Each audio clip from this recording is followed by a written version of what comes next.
my friends, congregation of Israel was not looking at the clock or the calendar. They should have been reminded of what God had done for them over and over and over again.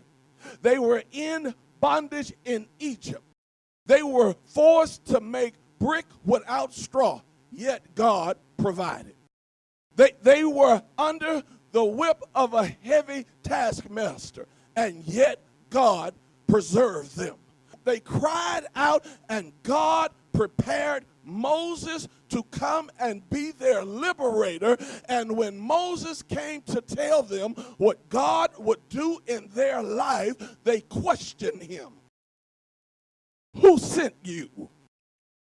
God allowed plagues to come up on Pharaoh and Egypt and caused him to release his people.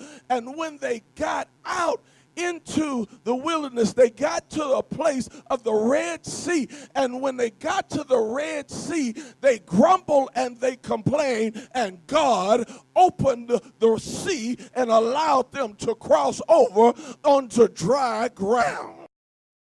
They get 3 days past the Red Sea and they are thirsty. They get to a place called Marah and they find water, but it was too bitter for them to drink, and they grumble and complain.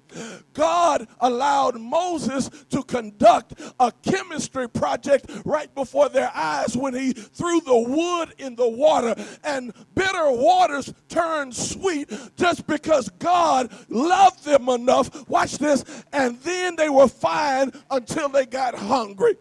Do you get the pattern, my friend?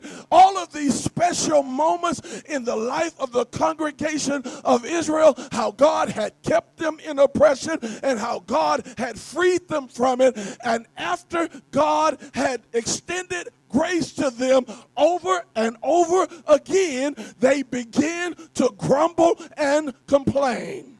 Who am I talking to in here this morning? And perhaps God has been keeping you in circumstances and situations that appear to be beyond your capacity to stand, but somehow, some way, God allowed you to stand in the most trying moments of your life. When you lost your loved one, you didn't think you could make it, but somehow you are still here.